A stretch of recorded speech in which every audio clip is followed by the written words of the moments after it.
United Motorsports moment of the week. Man, this is this outside of what happened to Kenny, another couple brutal moments. If you haven't gone, go to check out unitedmotorsports.com. Remember, throw up that barcode, Aaron. Hit that barcode, sign up, your initial sign up fee. You'll get a $50 credit to your purchase.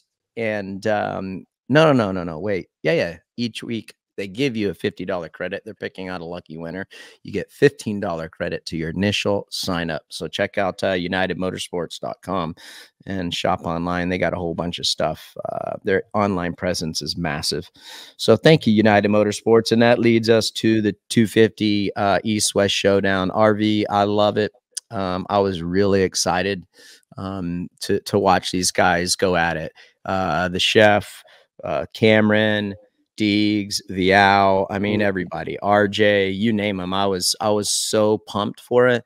And then sadly, the chaos went down. And dude, what the hell happened?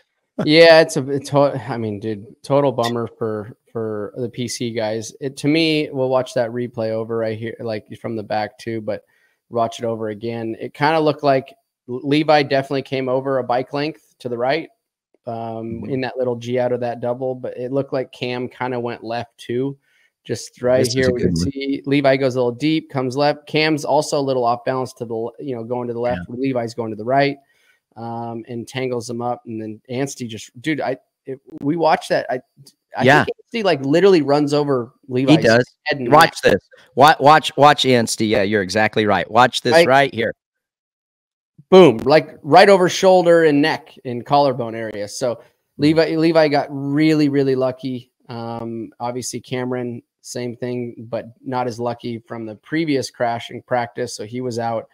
I hate to see this for anybody, but especially for Levi. I'm a Levi fan, and then also Mitch. But he was able to. He put in a ride that salvaged and kept him in the points chase. Man, he's only 2 down. 166 and also 164. So RJ with 166, Levi with 164.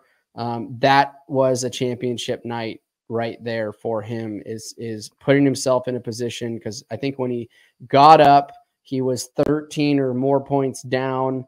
Going into the situation that we're in, and with only a couple rounds left, that's not where you want to be. So now he's only 2 out. He went and got evaluated. So hopefully I'm sure he's going to be sore. I'm sure he's going to be really damn sore. But nonetheless, he'll fight another day, and he's in a position to still win. Yeah, I thought I wrote here on my notes. I'm like, dude, what a strong ride to get up. Like you said, I'm regurgitating a lot about what you just said is like gutsy ride. And you look back on the championship. Hopefully he's all right. He's going to have 2 more rounds, Denver and Salt Lake there. So he'll have a week to heal up. As we're looking at the points right now, like you said, RV Kitchen only 2 points back, Jordan Smith 18, Shimoda back 28. Those guys are on the brink of being mathematically eliminated, especially Joe. If he doesn't win in Denver, he'll be out. But I hated that for Levi. I mean, you can go back and you can think about what could you have changed? What could you have done better? His heat race wasn't that great.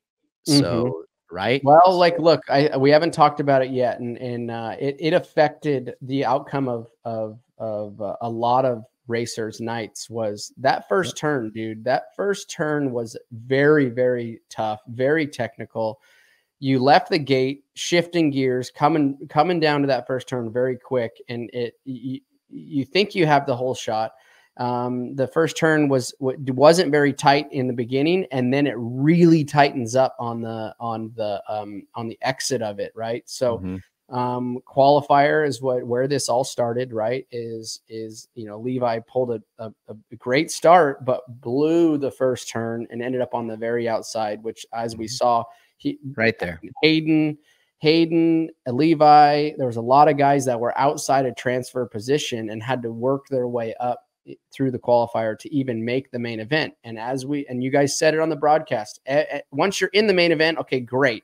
But every position is worth, I think I heard JT say every position is worth 2, because obviously you have the East and the West, both qualifiers, and they come in and then it goes down to lap times or position for your gate pick there. So, you know, that was tough, you know, not getting the gate pick that he probably wanted from that outside move that he ran it in so deep and put himself in a bad position in the qualifier.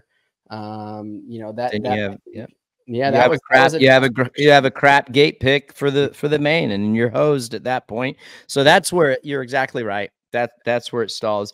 Hey, Brett Korb 7, after Pro Circuit Chaos, give us some inside RV. He wants to know, you know, in the truck, in the meeting, after the night, like what goes down, like what's those conversations like with Mitch I mean, like morale low for sure. You know, you have 2 of your red plate holders with a terrible night, Levi salvaging, but also you know, as a team manager or as a team owner, or as any one of those personnel, you know, you're watching Cameron right now ride off into the pits, couldn't had to forego finishing the main event. So that was a huge blow. So if you're Mitch or any one of those team guys, you're totally, you know, bummed and upset. But then you got to switch your views over to Levi, that was still out there and in a terrible position. But like I said, rode his butt off and was able to put himself in a position where he's only 2 points down now. So from if you look at the whole grand scale of things, it could have been dramatically worse for that team, for Levi, but he was able to salvage that race and only be 2 points down now. But yeah, when you go back to the truck, get it reevaluated, and you know, you obviously look at like what went wrong and you know, try to fix it. You know, like, not that there was fixing anything, it was kind of a racing incident with Cam and Levi, but all in all, the morale was definitely probably low. The Monday morning here at the shops or at PC is probably not going to be they're not going to be too stoked. No, absolutely. I think, and Brett, like, we appreciate that question. And I second what RV says, like, in a situation like that, taking everything into consideration, it's especially if the rider is hurt, number one, you're probably not going to be talking a whole lot, you know, and having a rundown of like, what the hell happened? How do we get to this section? Monday, on the other hand, when you've had time to decompress and think about it, take all the information, they'll have a real detailed meeting and go over everything. Okay, this is what happened. Who was at fault? Why did it happen? And how do we not get in this position again? And what can we do to be better to avoid situations like this? But like what you said, dude, it a lot of, for Levi's situation started with the poor, the not so ideal finishing position in the heat.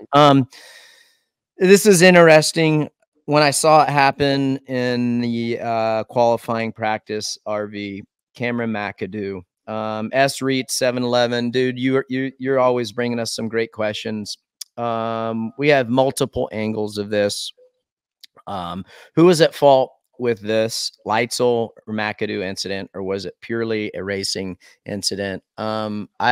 I'll go first, and then I want to hear what you have to say. The reason I'm going to go first, Leitzel reached out to me on Instagram, and he had said that he had heard he'd gotten some people being pretty tough on him, social media, and saying how it was his fault. And, you know, and then also he had said that he had heard that I was saying it was all his fault on the broadcast, which is a complete lie. I did not say that. We live in a world today, RV, where people hear what the hell they want to hear. And I didn't say that. Yeah, they're going to take it however they want to, they want to take it. In my opinion, it's twofold, and it's very similar to me how the collision with Barsha and Jet went down. It's a racing incident. I could say it was Barsha's fault. I could say it was Jet's fault. Was it ideal? Were they both at fault? Could they have both changed what they did? Of course they could have. So for me, I wonder, like, if McAdoo, and he even said he was on a roll lap. And when I look at that, we're watching the replay. This is from Cam's post. When I'm watching the from behind, you know, like the behind look, I just feel like right here, okay, or even before that, what we can't see, if he's on a roll lap and he sees this dude on the inside, like how does it, was he able to not stop that quick? I just don't know. I haven't talked to him, but I'm just guessing. Like, I'd have been like, okay, if you're on a roll lap, just completely give yourself plenty of room, you know. And it's easy for me to sit here in this chair and think of what he was thinking, but like as soon as he comes out of that corner on the outside, I feel like I would have been like, oh, go ahead, dude. You're on a fast lap. I'm on a roll lap, I guess they call it. So that's how I would have been. So in that case, it sounds like I'm blaming Cam. But on the other hand, like, then you look at Leitzel, and Leitzel uses up all the track, and I could say, like, Leitzel probably should have saw Cam there and give him more room, like right there. So I think part of it's racing. I think it's something that they both could learn from. It's not ideal. I absolutely hate it for Cameron McAdoo, for sure, because I think that was going back to the track, RV. I mean, we talked about the impact and what the dirt is like. Had that dirt been softer, maybe he gets away with it with less injury. But with the conditions being concrete hard, right there, landing on the face of the jump, is not ideal. So it's, I don't know, 50-50. No, it's just man, a shitty situation.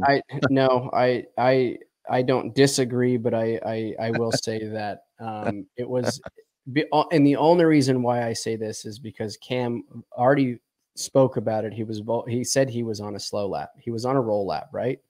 That, to me, if you're on a roll lap like that, like you said, give him the whole track. Like, that was a bonehead move, in my opinion. Was it a racing incident? But we weren't in a race. We were in practice. And if you were on a roll lap, like, give the guy the room. I'm not really sure how he didn't see that or didn't anticipate, that he was going to use up that whole track. If you're going inside like that, you always fade out, especially on a flat turn like that. You're going to fade out. Now, did he fade out farther or harder than Cam was expecting to? Maybe so, but once again, he was on a cruise lap, on a slow lap, he wasn't on a fast lap. He wasn't going for a lap time. So to me, that's just a very odd situation to be put in, or that Cam put himself in. Yeah. Aaron, back that up.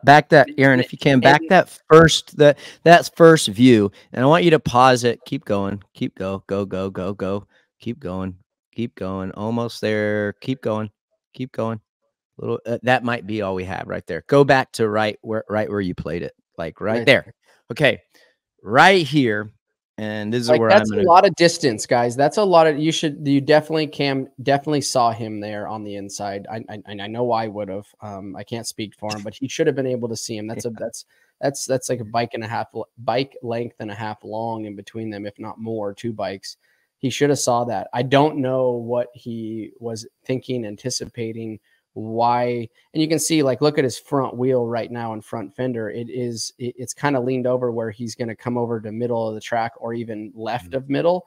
I honestly, it's very bizarre. It's something that he should have never put himself in that position. There you go.